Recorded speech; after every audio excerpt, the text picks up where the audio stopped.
Hello everyone, ये vision IAS का test paper 15 है और ये रिवीजन टेस्ट है 1 प्रीलिम्स 2026 के लिए है। इसमें भारतीय संविधान और राजनीतिक व्यवस्था, भारतीय संविधान की कार्य प्रणाली और शासन व्यवस्था, आधुनिक भारत 1 और आधुनिक भारत 2 और इसमें करंट अफेयर्स जनवरी से अगस्त 2025 का शामिल किया गया है। इसके पहले पार्ट में 50 तक हो गए थे, नेक्स्ट है 51। कोई व्यक्ति भारतीय मूल का व्यक्ति PIO कार्ड प्राप्त करने के लिए पात्र है। इसमें देखना है कौन कौन सी शर्तें सही हैं। पहला है व्यक्ति के पास किसी भी समय भारतीय पासपोर्ट रहा हो, ठीक है। वह व्यक्ति भारत के किसी नागरिक का जीवन साथी हो, भारत के किसी नागरिक का जीवन साथी हो। तीसरा ऑप्शन है उस व्यक्ति के दादा या परदादा का जन्म भारत में हुआ हो और वे भारत सरकार अधिनियम 1935 के तहत परिभाषित भारत में स्थायी रूप से निवासरत रहे हों। तीनों कंडीशंस इसमें सही है, तो सी आंसर सही आंसर है। जो भारतीय मूल के व्यक्ति होते हैं इसमें पाकिस्तान, एक तो पाकिस्तान, अफगानिस्तान, बांग्लादेश, चीन, चाइना, ईरान, भूटान, श्रीलंका, नेपाल, इसके नागरिक शामिल नहीं हैं। PIO जो भारतीय मूल के व्यक्ति हैं उसके लिए ऐसे विदेशी नागरिक होते हैं जिनके पास भारतीय पासपोर्ट रहा किसी भी समय और वह व्यक्ति भारत के किसी नागरिक का जीवन साथी हो। जैसे कोई फीमेल है, उसकी शादी किसी विदेशी से हो गई, उसी को बात को यहाँ पर बोला गया है। या फिर यहाँ पर दादा हो, परदादा जिनका जन्म भारत में हुआ हो और वो भारत सरकार अधिनियम 1935 के अंतर्गत स्थायी रूप से निवासरत भी रहे हों। सी आंसर इसका सही है। नेक्स्ट है 52, निम्नलिखित समितियों पर विचार करना है और कितनी समितियां मूल कर्तव्यों से संबंधित है। इसमें देखना है कितनी समितियां हैं जो मूल कर्तव्यों से संबंधित है। अशोक मेहता समिति, अशोक मेहता समिति ये मूल कर्तव्यों से संबंधित नहीं है बल्कि पंचायती राज संस्थाओं से संबंधित है ये। और इसमें जो बात की गई थी 2 स्तर पर पंचायती राज की बात की गई थी, एक तो जिला स्तर पर और एक नीचे मंडल पंचायत की बात की गई थी। दूसरा ऑप्शन है स्वर्ण सिंह समिति, ये मूल कर्तव्यों से ही संबंधित है। 42वां संविधान संशोधन 1976 में 1976 में इसी में ही 51A आर्टिकल जोड़ा गया था। तीसरा ऑप्शन है वर्मा समिति, वर्मा समिति ये भी सही है, ये 1999 की है, 1999 की है और मूल कर्तव्यों को प्रभावी तरीके से सुझाव देने के लिए इसको गठित किया गया था। इसमें 2 ऑप्शंस ठीक है, एक तो दूसरा और तीसरा। बी आंसर इसका सही आंसर है। नेक्स्ट है 53 है हाल ही में क्लोरपायरीफॉस, जो क्लोरपायरीफॉस है पर वैश्विक प्रतिबंध लगाने की मांग फिर की जाने लगी, निम्न में से किससे संबंधित है। ये है एक ऑर्गेनोफॉस्फेट कीटनाशक जो एसिटाइलोकोलिनेस्टेरेज पर अवरोधित होता है। बी आंसर इसका सही है, ये एक कीटनाशक है जो ये एंजाइम एसिटाइलोकोलिनेस्टेरेज ये एक एंजाइम है, इसको अवरुद्ध करने का काम करता है। नेक्स्ट है 54, विश्व स्वास्थ्य संगठन के संदर्भ में निम्नलिखित कथनों पर विचार करना है और सही ऑप्शन इसमें बताने हैं। पहला ऑप्शन है WHO संयुक्त राष्ट्र के विशिष्ट स्वास्थ्य एजेंसी है जिसका दायित्व वैश्विक स्वास्थ्य खतरों के प्रति विश्व की प्रतिक्रिया का समन्वय करना है। पहला ऑप्शन इसमें सही है, ये एक संयुक्त राष्ट्र के UN की विशिष्ट स्वास्थ्य एजेंसी है और इसका जो दायित्व होती है, जिम्मेदारी है, वो वैश्विक स्वास्थ्य खतरों के प्रति विश्व की प्रतिक्रिया का समन्वय ही करना होता है। दूसरा ऑप्शन है WHO की सदस्यता बिना किसी अलग औपचारिक प्रक्रिया के सभी संयुक्त राष्ट्र सदस्यों को स्वतः ही प्राप्त हो जाती है। ये ऑप्शन इसमें गलत है। WHO जो WHO है इसमें वर्तमान में जो सदस्य हैं वो 194 हैं। 6 क्षेत्र अफ्रीका, अमेरिका, पूर्व भूमध्य सागर, यूरोप, दक्षिण पूर्व एशिया और पश्चिम प्रशांत में इसको विभाजित किया गया है। और इसमें ये नहीं है कि अगर इसकी सदस्यता बिना किसी अलग औपचारिक प्रक्रिया के सभी संयुक्त राष्ट्र सदस्यों को स्वतः प्राप्त हो जाती है। दूसरा ऑप्शन इसमें गलत है, पहला ही इसका सही है, तो केवल एक आंसर सही होगा। नेक्स्ट है 55। निम्नलिखित कथनों पर विचार करना है। कथन 1, कथन 2, कथन 3 इसमें दिए गए हैं। पहला है भारतीय पंथ निरपेक्षता लोकतांत्रिक कार्य प्रणाली को अधिक सुगम बनाती है। ठीक है, पहला ऑप्शन। दूसरा ऑप्शन है यह एक धर्म के बहुसंख्यकों द्वारा अल्पसंख्यकों जो अल्पसंख्यक धर्म है पर अत्याचार की अनुमति नहीं देती है। ठीक है, जो पंथ निरपेक्षता है इसका मतलब यही है, इसकी व्याख्या भी यहाँ पर की जा रही है। तीसरा ऑप्शन है यह समुदाय के कुछ सदस्यों को उसी समुदाय के अन्य सदस्यों पर प्रभुत्व स्थापित करने की अनुमति नहीं देती है।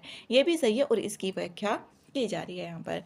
2 और 3 कथन ठीक है, कथन 1 की व्याख्या भी करते हैं। ए आंसर सही। नेक्स्ट है 56। भारत में यूरोपीय लोगों के आगमन के संदर्भ में देखना है, कालानुक्रम इसमें बताना है। इसमें पहला है फ्रांसीसी ईस्ट इंडिया कंपनी की स्थापना, ये लुई 14वें के काल में हुई थी। पूछा जा सकता है कि लुई 13वें, 15वें या 14वें, तो 14वें के काल में हुई थी 1664 में, 1664 में फ्रांसीसी ईस्ट इंडिया कंपनी की नींव रखी गई थी। दूसरा है इसमें डेनिश ईस्ट इंडिया कंपनी द्वारा भारत में पहला केंद्र स्थापित किया गया था। ये पूर्वी तट पर तंजौर के समीप ट्रांकेबोर में एक फैक्ट्री स्थापित की गई थी 1620 में। फर्रुखसियर द्वारा ब्रिटिश ईस्ट इंडिया कंपनी को फरमान जारी किया था, ये 1717 में किया था फरमान जारी, फर्रुखसियर द्वारा किया गया था। तो इसमें सबसे पहले आएगा 1620, 213 आ रहा है सी आंसर इसका सही है। नेक्स्ट है 57। निम्नलिखित में से कौन सी घटना सबसे पहले घटित हुई थी? रविंद्रनाथ टैगोर द्वारा अपनी नाइटहुड की उपाधि को त्याग देना। रविंद्रनाथ टैगोर ये नोबेल पुरस्कार विजेता भी रहे और जनगण मन को पहली बार 27 दिसंबर 1911 में जो कलकत्ता अधिवेशन हुआ था उसमें इन्होंने गाया था। तो इन्होंने नाइटहुड की जो उपाधि का त्याग दिया था वो 1919 में त्यागा था, 1919 में।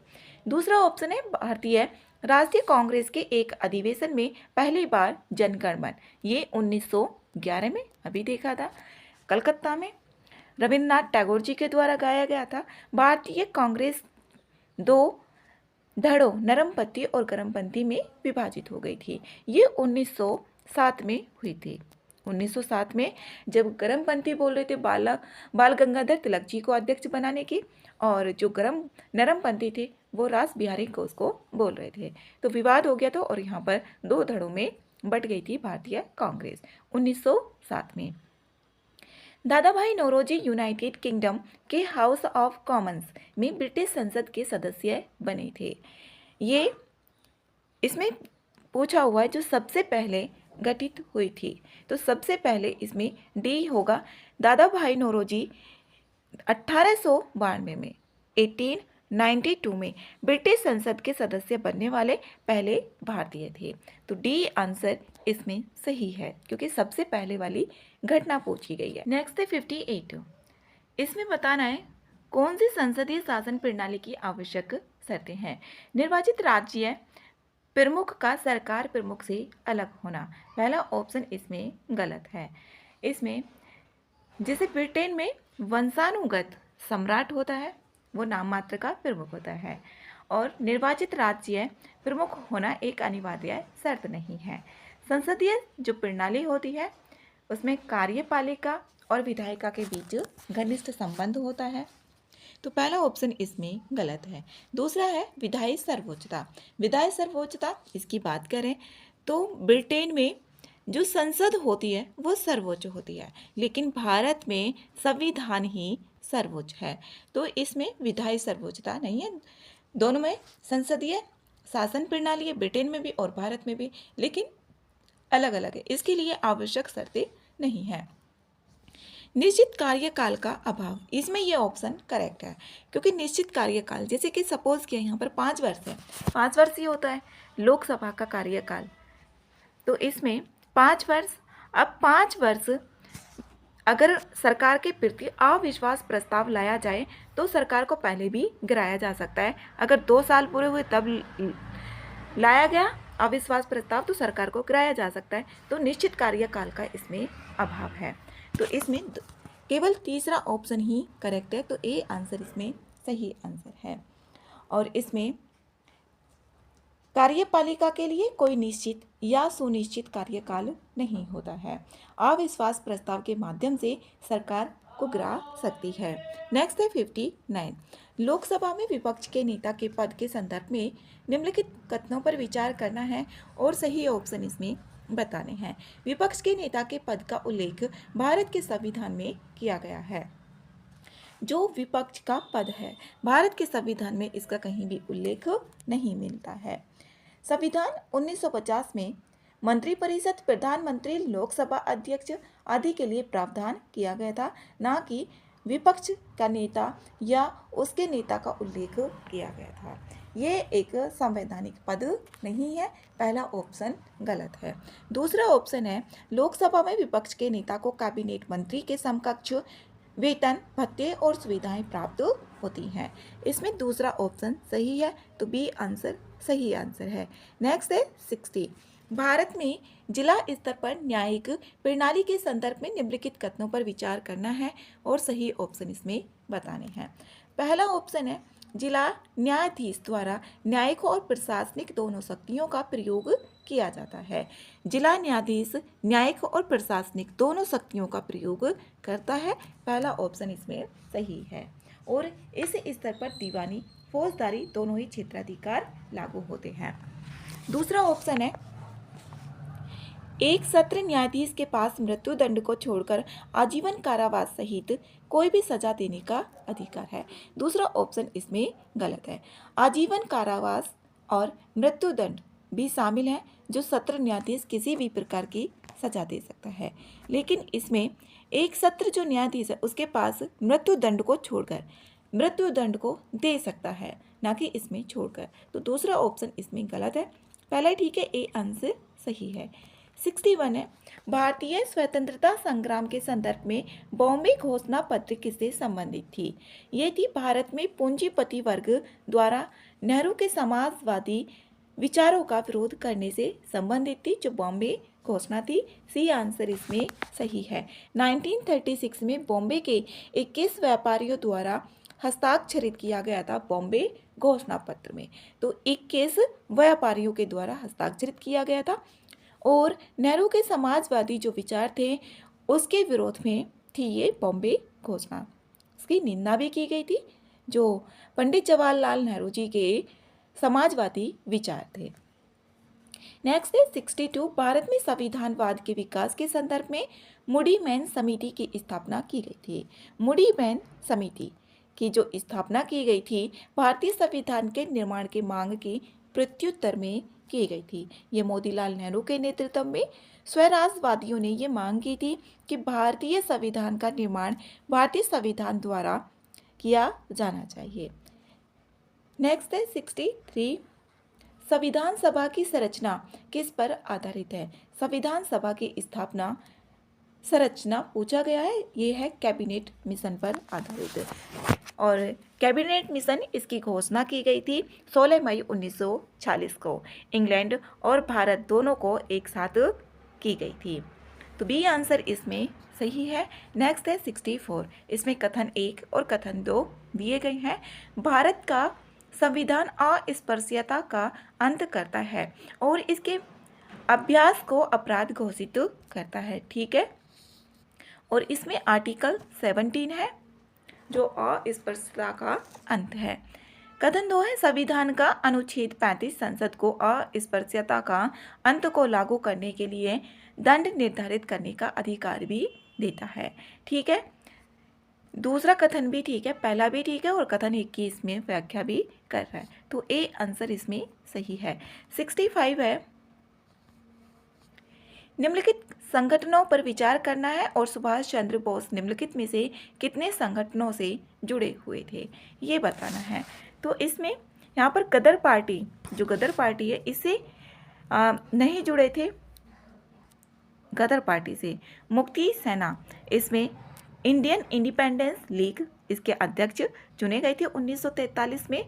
और फॉरवर्ड ब्लॉक, इसकी तो स्थापना इन्होंने की थी सुभाष चंद्र बोस जी के द्वारा। ये एक राजनीतिक दल था, 1939 में की गई थी जब कांग्रेस का अध्यक्ष बनाया गया था 1939 में, लेकिन गांधी जी के साथ मतभेद के कारण कांग्रेस का अध्यक्ष पद से इन्होंने त्यागपत्र दे दिया था। तो दूसरा ऑप्शन भी इसमें ठीक है, मुक्ति सेना या स्वतंत्रता सेना। ये जर्मनी और इटली द्वारा पकड़े गए भारतीय मूल के सभी युद्धबंदियों को शामिल किया गया था, ये भी ठीक है। तीसरा ऑप्शन भी गदर पार्टी।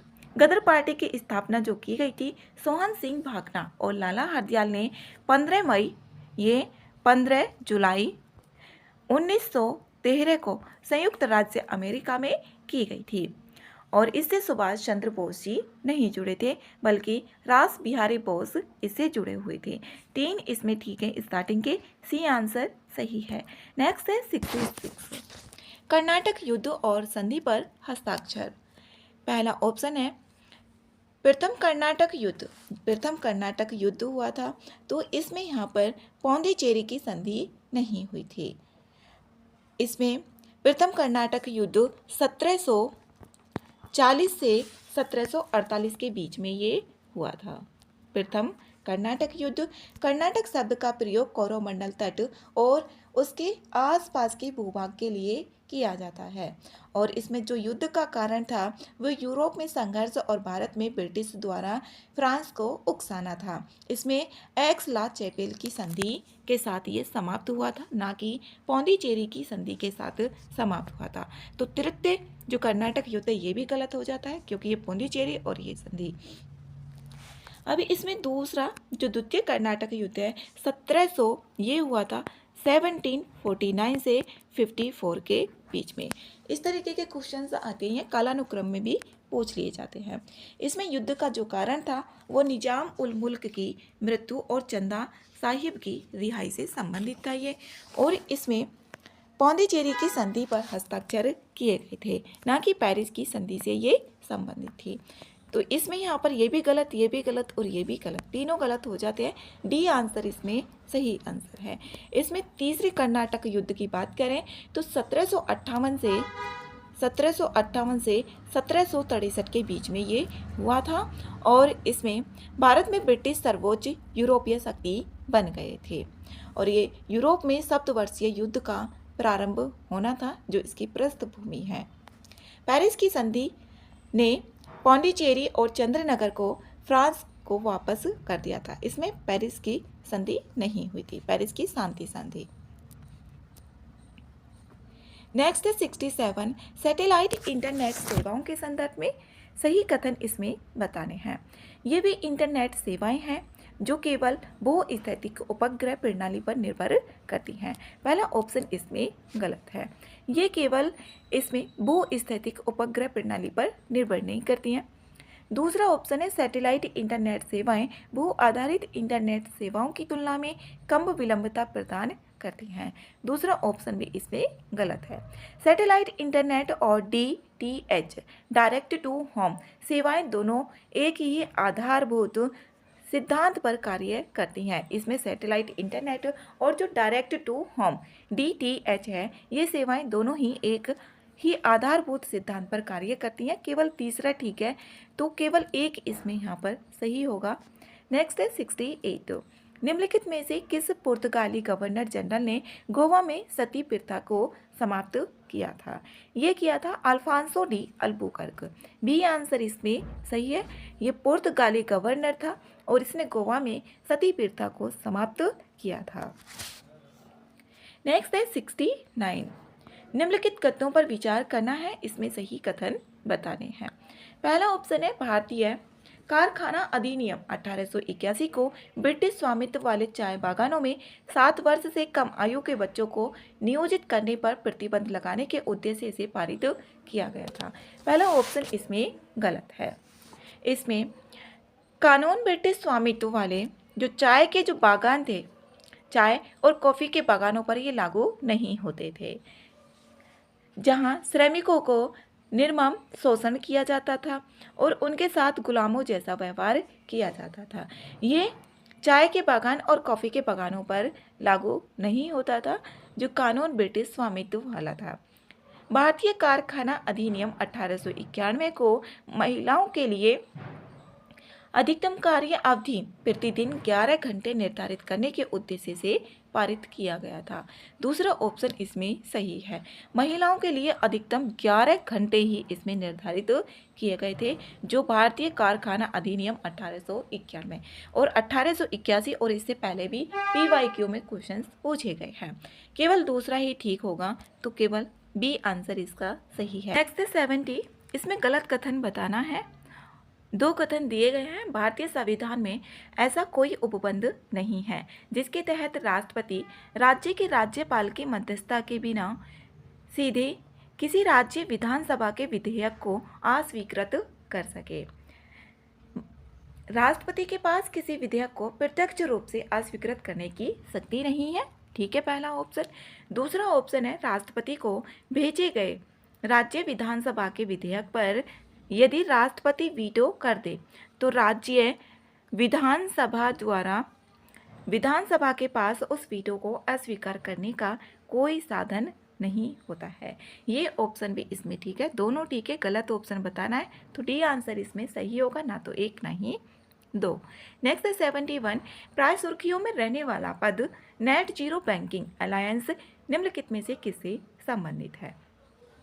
ये है एक संयुक्त राष्ट्र समर्थित बैंकिंग क्षेत्र का गठबंधन जो अपनी वित्त पोषण गतिविधियों के माध्यम से वैश्विक नेट जीरो लक्ष्यों को प्रोत्साहित करने के लिए समर्पित है। डी आंसर इसमें सही है। नेक्स्ट है 72, भारतीय राष्ट्रमंडल विधेयक 1925 का जो मसौदा तैयार करने वाले राष्ट्रीय अधिवेशन की अध्यक्षता किसने की थी? ये की थी तेज बहादुर सप्रू, इनके द्वारा की गई थी। बी आंसर इसमें सही है। जो भारतीय राष्ट्रमंडल विधेयक कॉमनवेल्थ ऑफ इंडिया बिल, ये 1925 का प्रारूप सबसे पहले अप्रैल 1924 में राष्ट्रीय अधिवेशन नेशनल कन्वेंशन ने तैयार किया था। तेज बहादुर सप्रू, इनके द्वारा किया गया था और इसके अध्यक्ष ये थे। इसमें जो सदस्य थे वो थे 256 टोटल सदस्य है। बी आंसर इसमें सही है। नेक्स्ट है 73, निंदा प्रस्ताव के विधायी महत्व के संदर्भ में देखना है। इससे भी पहले क्वेश्चन पूछा गया है निंदा प्रस्ताव से। इसमें जैसे क्वेश्चन 73 है तो इसको देख के और इसमें अपने आप भी लगाया जा सकता है कि हाँ कौन सा इसमें करेक्ट होगा। निंदा प्रस्ताव यह संसद को सरकार के त्यागपत्र का कारण बने बिना सरकार की आलोचना करने की अनुमति देता है। पहला ऑप्शन इसमें सही है। जो संसद को सरकार के त्यागपत्र का कारण बने बिना भी सरकार की आलोचना करने की अनुमति देता है निंदा प्रस्ताव। दूसरा ऑप्शन है संविधान में निंदा प्रस्ताव शब्द का कोई उल्लेख नहीं किया गया है। ये संविधान की बात की गई है। अगर इस तरीके से आता है कि संविधान वहाँ पर संसद या कुछ और भी, तो यहाँ पर वो संविधान में तो मोस्टली कुछ चीज़ें नहीं है, तो संविधान में निंदा प्रस्ताव शब्द का कहीं भी उल्लेख नहीं किया गया है। जो निंदा प्रस्ताव है ये एक संसदीय प्रक्रिया है जो विशेष रूप से लोकसभा में कार्य प्रणाली के नियम और परंपराओं से विकसित हुई है। दूसरा ऑप्शन इसमें सही है। यह भारतीय संसद के किसी भी सदन में पारित किया जा सकता है। तीसरा ऑप्शन इसमें गलत है। निंदा प्रस्ताव केवल लोकसभा में ही स्वीकार्य है, ना कि संसद के किसी भी सदन में। राज्यसभा में ये नहीं की जा सकती है पारित। तीसरा ऑप्शन गलत है, पहला और दूसरा ही इसका सही है। ए आंसर सही है। नेक्स्ट है 74, अलीगढ़ आंदोलन मुख्यतः निम्नलिखित में से संबंधित था। जो अलीगढ़ आंदोलन है यह आधुनिक शिक्षा और सुधारों का प्रसार से संबंधित था। डी आंसर इसमें सही है। अलीगढ़ आंदोलन की शुरुआत 19वीं शताब्दी के उत्तरार्ध में की गई थी। 1800 से 1899 के जो उत्तरार्ध 1850 के बाद में की गई थी सैयद अहमद खान के द्वारा, और इसका जो मुख्य उद्देश्य था पश्चिमी शैली की शिक्षा और सामाजिक सुधारों के माध्यम से मुस्लिम समुदाय का आधुनिकीकरण करना था। 75 है अभ्यास और सहयोगी देश दिए गए हैं। अभ्यास साइक्लोन की बात करें तो इसमें फ्रांस के साथ में ये नहीं है, बल्कि अभ्यास साइक्लोन ये भारत और मिस्र के बीच में है, जो विशेष बलों का एक वार्षिक द्विपक्षीय सैन्य अभ्यास है। द्विपक्षीय भारत, इंडिया और ये मिस्र के बीच में है, इजिप्ट जिसको बोला जाता है। ये द्विपक्षीय है और एक वर्ष में एक बार होती है। पहला गलत है। अभ्यास धर्म गार्जियन ये नेपाल के साथ में ना होकर भारत और जापान के बीच में होती है। तीसरा ऑप्शन है अभ्यास खंजर। अभ्यास खंजर भारत और किर्गिस्तान के बीच में ही होती है। ये एक संयुक्त वार्षिक अभ्यास है और इस अभ्यास का जो उद्देश्य है आतंकवाद रोधी रणनीतियों में सुधार करना, शहरी एवं पर्वतीय क्षेत्रों में विशेष बलों के अभियानों सटीक निशाना साधने पर केंद्रित है। तीसरा ऑप्शन ओनली ठीक है, तो केवल ए आंसर सही है। नेक्स्ट है 76 संविधान की विशेषताओं के संदर्भ में देखना है और इसमें भारत और अमेरिका के संविधान की सामान्य विशेषताएं हैं। सामान्य विशेषताएं कौन कौन सी भारत और अमेरिका के बीच में, इन कथनों में से देखना है। संसदीय संप्रभुता और न्यायिक सर्वोच्चता का संतुलन, ये ऑप्शन इसमें गलत है। भारतीय संविधान के निर्माताओं ने ब्रिटिश संसदीय संप्रभुता और अमेरिकी न्यायिक सर्वोच्चता के सिद्धांत के बीच जो भी उचित समन्वय को प्राथमिकता दी गई थी, पहला गलत है। दूसरा ऑप्शन एकीकृत और स्वतंत्र न्यायपालिका, भारत में एकीकृत और स्वतंत्र न्यायपालिका है, जैसे सुप्रीम कोर्ट, हाई कोर्ट और जो अधीनस्थ न्यायालय हैं। तो सुप्रीम कोर्ट जो राज्य के मामले होंगे उनको भी सुलझा सकता है, लेकिन अमेरिका में जो संघीय विधियां होंगी उनको संघीय न्यायपालिका के द्वारा सॉल्व किया जाएगा, और जो राज्य विधियां होंगी उनको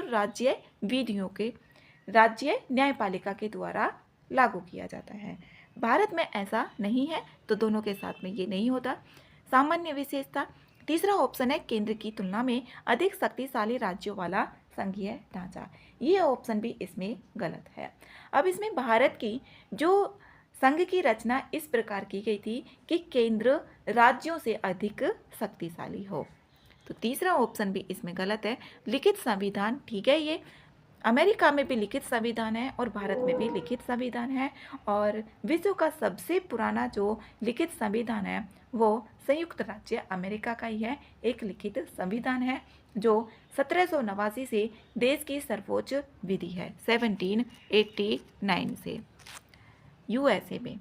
तो चौथा ऑप्शन इसमें ठीक है, केवल एक इसका सही होगा। और मेंस में भी इस तरीके के क्वेश्चंस पूछे जाते हैं दोनों देशों की तुलना करने से रिलेटेड, जैसे कि भारत और ब्रिटेन का बोल देगा, भारत और America, Bharat Japan, Bharat France, इस तरीके से। 77 है प्रफुल्ल चाकी और खुदीराम बोस भारतीय इतिहास में निम्नलिखित में से किसी एक घटना के कारण जाने जाते हैं। ये जाने जाते हैं उन्होंने मुजफ्फरपुर में एक बग्घी पर बम फेंका जिससे श्वेत न्यायाधीश किंग्सफोर्ड के होने की संभावना थी। बी आंसर इसमें सही है, ये 1908 में था, 1908 में ऐसा हुआ था। बी आंसर ठीक है। प्रफुल्ल चाकी और खुदीराम बोस ने मुजफ्फरपुर में एक गाड़ी पर बम फेंका था। नेक्स्ट है 78 1896 में आयोजित भारतीय राष्ट्रीय कांग्रेस। 1896 में जो भारतीय राष्ट्रीय कांग्रेस अधिवेशन हुआ था, यहाँ पर सही कथन बताने हैं। इसकी अध्यक्षता रहीमतुल्ला एम सयानी ने की थी, जो कांग्रेस के अध्यक्ष बनने वाले पहले मुस्लिम थे। ये ऑप्शन इसमें गलत है। कोलकाता अधिवेशन के जो अध्यक्ष रहीमतुल्ला एम सयानी थे, लेकिन इसमें जो पहले अध्यक्ष थे ना मुस्लिम, वो बदरुद्दीन तैयब जी थे, और उनके बाद में ये दूसरे मुस्लिम अध्यक्ष भी बने थे। दूसरा ऑप्शन है इस अधिवेशन में पहली बार वंदे मातरम गीत गाया गया था।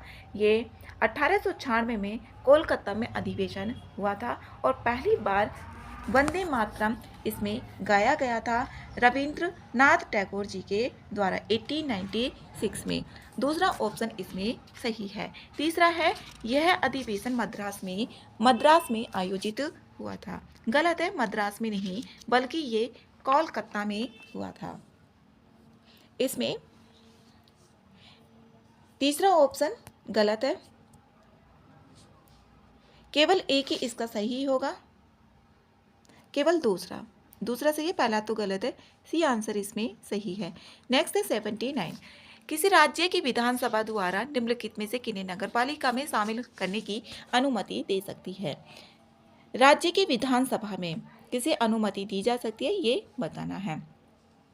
लोकसभा सदस्यों को उस नगरपालिका क्षेत्र में आने वाले निर्वाचन क्षेत्रों का प्रतिनिधित्व करते हैं। ठीक है, पहला ऑप्शन। राज्यसभा सदस्यों को उस नगरपालिका क्षेत्र में मतदाता के रूप में पंजीकृत करते हैं। ठीक है, राज्य विधानसभा सदस्यों को उस निर्वाचन क्षेत्र का प्रतिनिधित्व करते हैं जो नगरपालिका क्षेत्र में आता है। करेक्ट है। चौथा ऑप्शन है राज्य विधान परिषद जो द्विसदनीय राज्य होंगे, वहां पर सदस्य को नगरपालिका क्षेत्र में मतदाता के रूप में भी पंजीकृत है। चारों ऑप्शन से इसके ठीक है, तो इसमें डी आंसर सही है। नेक्स्ट है 80। संविधान सभा द्वारा संविधान का निर्माण उद्देश्य प्रस्ताव से बाध्य था। इसमें पहला ऑप्शन गलत है। जो संविधान सभा द्वारा संविधान का निर्माण उद्देश्य प्रस्ताव था, ये संविधान के बाद में आया था और पंडित जवाहरलाल नेहरू जी के द्वारा इसको लाया गया था, जो उद्देश्य प्रस्ताव था। तो इसमें पहला ऑप्शन गलत है। संविधान की प्रस्तावना उद्देश्य प्रस्ताव का संशोधित रूप है। ठीक है, दूसरा ऑप्शन बी आंसर इसका सही आंसर है। नेक्स्ट है 81। बार्नेस बार स्टार प्रणाली मुख्यतः किस क्षेत्र में उपयोग की जाती है? ये की जाती है जीन संपादन में। ये जीन संपादन में की जाती है बार्नेस बार स्टार प्रणाली। और ये पर्यावरण, वन और जलवायु परिवर्तन मंत्रालय ने खतरनाक जो सूक्ष्म जीव होते हैं, आनुवांशिक रूप से इंजीनियर्ड जीवों या कोशिकाओं के निर्माण, उपयोग, आयात, निर्यात और भंडारण संशोधन नियम 2024 का मसौदा जारी किया है। नेक्स्ट है 82। हाल ही में भारत ने धान की दो क्रांतिकारी किस्में जैसे DRR राइस 100 कमला जिसका नाम है और पूसा DSD राइस 1 पेश की हैं। इस पे विचार करना है और सही कथन बताना है। पहला ऑप्शन है ये किस्में जो भी वैरायटी है भारतीय कृषि अनुसंधान संस्थान IARI और पंजाब कृषि विश्वविद्यालय द्वारा संयुक्त रूप से विकसित की गई है। इसमें पहला ऑप्शन गलत है। ये हैदराबाद ICAR भारतीय धान अनुसंधान संस्थान हैदराबाद ने जारी की है, तो पहला ऑप्शन इसमें गलत है। दूसरा ऑप्शन है ये नई किस्में बिना किसी बाहरी DNA के विकसित की गई हैं। ठीक है। तीसरा ऑप्शन है इन किस्मों का परिपक्वता अवधि जो होगी अन्य प्रचलित चावल की किस्मों की तुलना में आधी है। तीसरा ऑप्शन भी इसमें गलत है। इसमें जो ये किस्म है लगभग 20 दिन पहले 130 दिनों में ये पक जाती है। एक ही ठीक होगा, केवल दो, तो इसमें ए आंसर सही है। नेक्स्ट है 83। निम्नलिखित में से कौन सा प्रावधान 73वें संविधान संशोधन 1992 के तहत अनिवार्य इसमें नहीं है? इसमें पंचायतों को आर्थिक विकास के लिए जो योजनाएं तैयार करने की शक्ति प्रदान करना इसमें शामिल नहीं है, जो 73वां संविधान संशोधन 1992 में आया था। 84 है जोतदार एक नया वर्ग जिसका अभ्युदय ब्रिटिश ईस्ट इंडिया कंपनी द्वारा लाए गए स्थायी बंदोबस्त राजस्व प्रणाली के साथ हुआ था। ये थे धनी किसान होते थे ये। ए आंसर इसमें सही है। नेक्स्ट है 85। इसमें कथन 1 और कथन 2 दिया गया है। 44वें संविधान संशोधन ने राष्ट्रीय आपात की निरंतरता पर संसद के नियंत्रण को और अधिक मजबूत किया था। ठीक है, पहला ऑप्शन जो 44वां संविधान संशोधन है इसमें ये किया गया था। दूसरा ऑप्शन है इसने प्रारंभिक अनुमोदन अवधि को 2 महीने से घटाकर 1 महीने कर दिया गया। संसद के दोनों सदनों में विशेष बहुमत से हर 6 महीने में नवीनीकरण अनिवार्य कर दिया गया था। इसमें 2 महीने थे पहले, तो उसको घटाकर 1 कर दिया गया था, जो भी अनुमोदन की प्रारंभिक अवधि होती थी। और इसमें विशेष बहुमत से हर 6 महीने पर उसको नवीन किया जाना था, जो भी आपात की स्थिति थी। इसकी इसमें व्याख्या भी की जा रही है, तो इसका ए आंसर ही सही है। 86 है अ वर्ल्ड ऑफ डेब्ट रिपोर्ट 2024 किसके द्वारा प्रकाशित की जाती है? ये की जाती है अंकटॉड के द्वारा। संयुक्त राष्ट्र व्यापार और विकास सम्मेलन अंकटॉड के द्वारा की जाती है, जो अ वर्ल्ड ऑफ डेब्ट 2024 रिपोर्ट है। 87 है ध्वनिक सोनिक। जो ध्वनि है सोनिक उसको बोला जाता है हथियारों के संदर्भ में। इसमें सही कथन बताने हैं। पहला ऑप्शन है ध्वनिक हथियार निर्देशित ऊर्जा प्रौद्योगिकियां हैं जो केवल विद्युत चुम्बकीय विकिरण का उपयोग करके संचालित होती हैं। पहला ऑप्शन इसमें गलत है। यहाँ पर केवल विद्युत चुम्बकीय विकिरण का उपयोग करके संचालित नहीं होती हैं। इसमें ये जो सोनिक वेपन या ध्वनि हथियार होते हैं, इसमें बहुत तेजी से ध्वनि तरंगों का उपयोग किया जाता है। इसका किसी व्यक्ति या लक्ष्य को चोट पहुंचाने, निष्क्रिय करने, भ्रमित करने का काम करते हैं इसमें। और ये जो हथियार होते हैं ध्वनि तरंगों का उपयोग करते हैं, ना कि विद्युत चुम्बकीय विकिरण का उपयोग किया जाता है। दूसरा ऑप्शन है ध्वनिक ऊर्जा, जो आकास्तिक वेपन है, दाब तरंगों के रूप में माध्यमों से होकर संचारित होती है और निर्वात में संचरण नहीं करती हैं। दूसरा ऑप्शन इसमें सही है, ये निर्वात में संचरण नहीं करती हैं। तीसरा ऑप्शन है ऐसी कोई अंतर्राष्ट्रीय संधि नहीं है जो विशेष रूप से ये ध्वनिक हथियारों पर प्रतिबंध लगाती है या उन्हें नियंत्रित करती है। ऐसी अभी तक कोई संधि नहीं है जो इन पर नियंत्रण रख करे और प्रतिबंध लगाए। 2 और 3 ऑप्शन इसमें ठीक है, तो डी आंसर इसका सही आंसर है। नेक्स्ट है 88 स्वतंत्रता संग्राम में उदारवादी राष्ट्रवादियों की भूमिका के संदर्भ में सही कथन इसमें बताना है। पहला ऑप्शन है उदारवादियों ने ब्रिटिश दैवीय मिशन सिद्धांत को अस्वीकार कर दिया था। पहला ऑप्शन इसमें गलत है। उदारवादियों ने इसे अस्वीकार नहीं किया था, जो दैवीय मिशन है। दूसरा ऑप्शन है धन निष्कासन सिद्धांत, ड्रेन सिद्धांत उदारवादियों द्वारा प्रतिपादित किया था, जो भारत की ब्रिटिश शोषण की व्याख्या करता है। तीसरा ऑप्शन है प्रतिनिधित्व के बिना कराधान नहीं का प्रयोग उदारवादियों द्वारा संवैधानिक सुधारों के लिए आंदोलन करने के लिए किया गया था। ठीक है, तीसरा ऑप्शन बी। 2 और 3 ठीक है, बी आंसर इसका सही आंसर है। इसमें दैवीय मिशन, जो दैवीय मिशन है, इसकी शुरुआत को अतीत के कुशासन को समाप्त करने में सक्षम एक दैवीय मिशन के रूप में देखा गया था। नेक्स्ट है 89 उच्च न्यायालयों की अवमानना शक्तियों के संदर्भ में निम्नलिखित कथनों पर विचार करना है और सही कथन इसमें बताना है। पहला ऑप्शन है एक उच्च न्यायालय अपनी और अधीनस्थ न्यायालयों की अवमानना दोनों के लिए दंडित कर सकता है। पहला ऑप्शन इसमें सही है। जो एक उच्च न्यायालय होगा वो अधीनस्थ न्यायालयों की अवमानना, इसकी अवमानना दोनों के लिए दंडित कर सकता है, अपनी भी और अधीनस्थ न्यायालयों की भी। न्यायालय की अवमानना शब्द संविधान में परिभाषित कहीं भी ये नहीं किया गया है, तो केवल पहला ही इसका ठीक होगा, ए आंसर सही है। 90 है निम्नलिखित पर विचार करना है और नए राज्यों की स्थापना, जो पहले इसमें बताना है संविधान में संशोधन की आवश्यकता होगी। संविधान में संशोधन की आवश्यकता किसमें होगी ये देखना है। नए राज्यों की स्थापना जो पहले अस्तित्व में नहीं थे, इसमें जब नए राज्यों की स्थापना की जाती है तो इसमें संविधान संशोधन की आवश्यकता नहीं होती है। दूसरा है राज्यों का पुनर्गठन, राज्यों का पुनर्गठन। तीसरा ऑप्शन है किसी अन्य देश के साथ सीमा विवाद का निपटारा।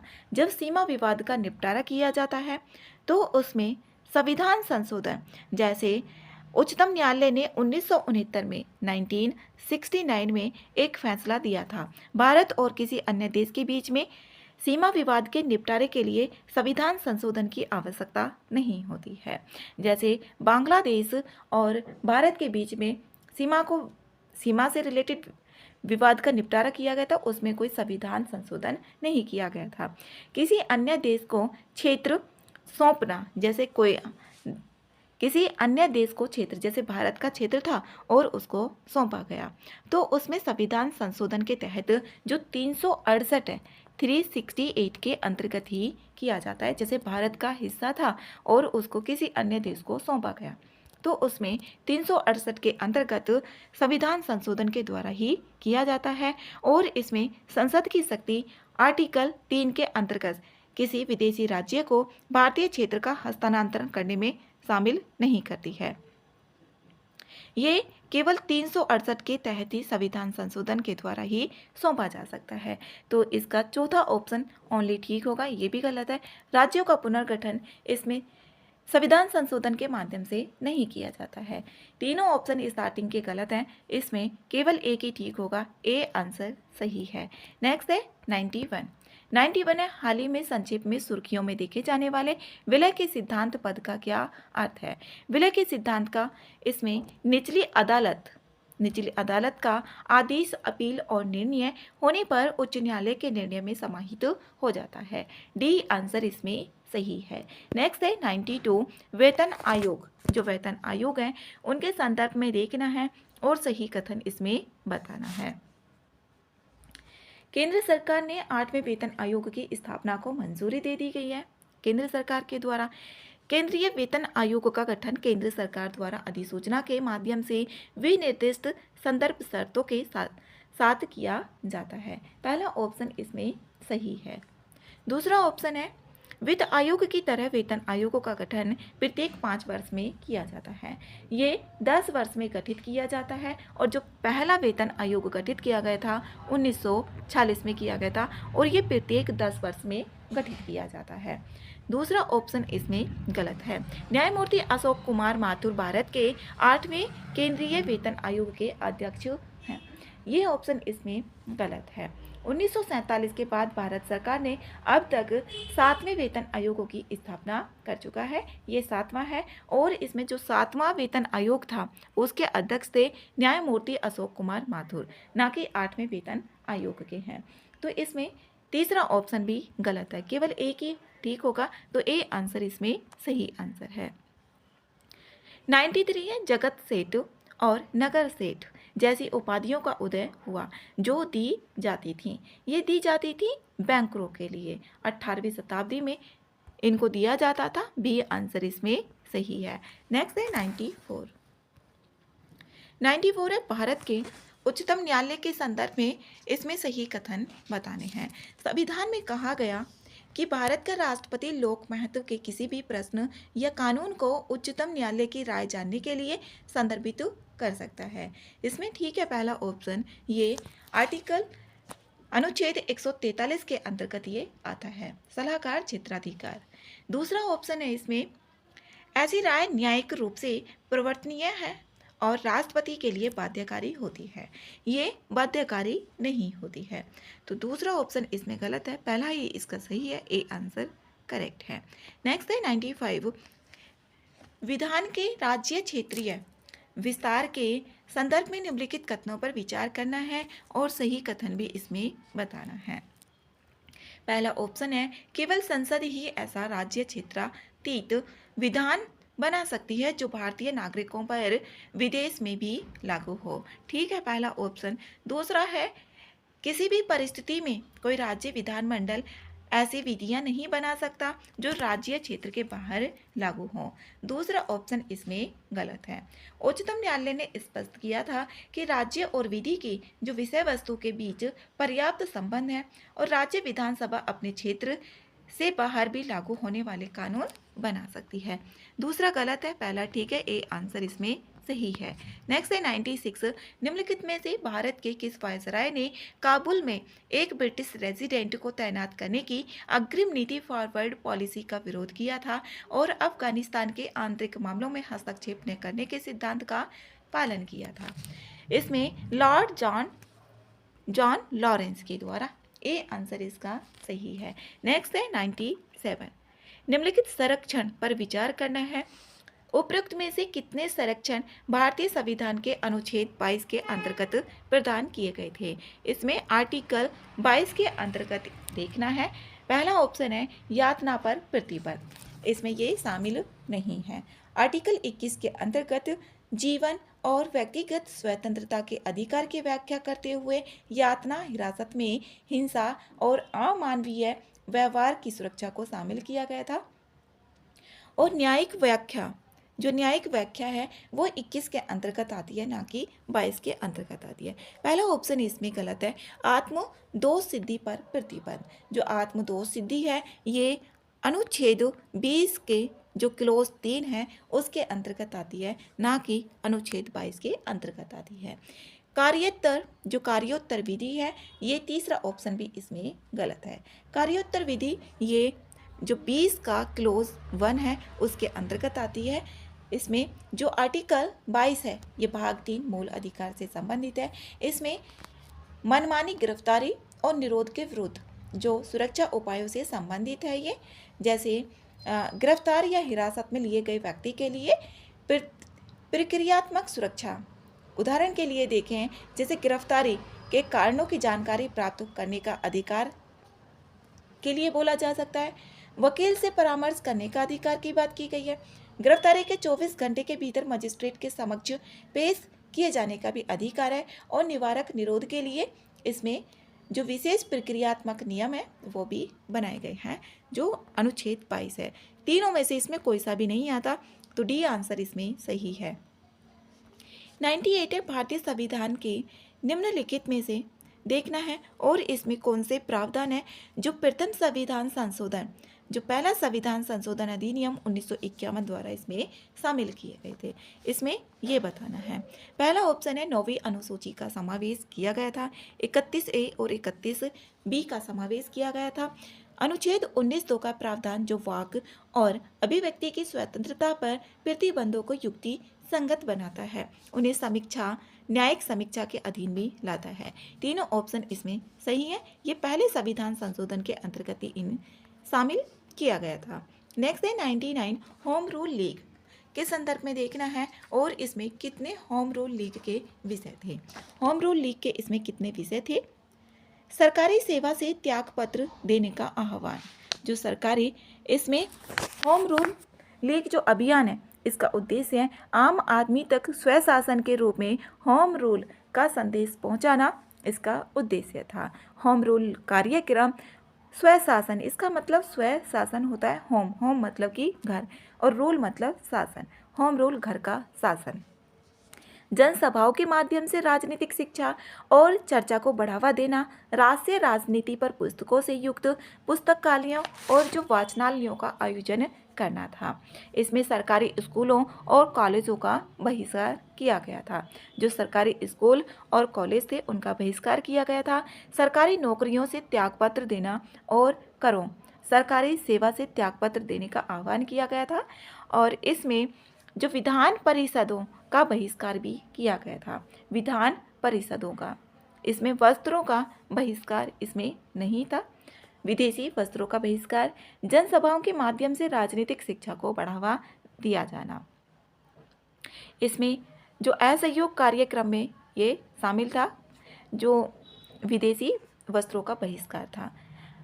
और चौथा ऑप्शन है इसमें धार्मिक गीतों के माध्यम से प्रचार, धार्मिक गीतों के माध्यम से प्रचार, चौथा इसमें ठीक है। पहला और चौथा, जनसभाओं के माध्यम से राजनीतिक शिक्षा को बढ़ावा, इसमें ये भी नहीं था। 1 और 4 इसमें ठीक है, तो बी आंसर इसमें सही आंसर है। इसमें सरकारी स्कूल और कॉलेजों का बहिष्कार, सरकारी नौकरियों से त्यागपत्र और करों का भुगतान न करने की भी मांग की गई थी और विधान परिषदों का भी इसमें बहिष्कार शामिल था। केवल 2 आंसर इसका सही है। नेक्स्ट है 100। प्लासी के युद्ध के संदर्भ में निम्नलिखित कथनों में से सही कथन इसमें बताना है। प्लासी के युद्ध में रॉबर्ट क्लाइव ने बंगाल के नवाब सिराजुद्दौला की सेना को पराजित किया था। इसमें पहला ऑप्शन ठीक है। प्लासी के युद्ध में रॉबर्ट क्लाइव ने जो बंगाल का नवाब सिराजुद्दौला था उसी को किया था पराजित। ये 23 जून 1757 में हुआ था और उत्तर पूर्वी भारत में लड़ा गया था। पहला करेक्ट है। प्लासी के युद्ध के बाद बंगाल में द्वैत शासन प्रणाली लागू की गई थी। दूसरा ऑप्शन इसमें गलत है।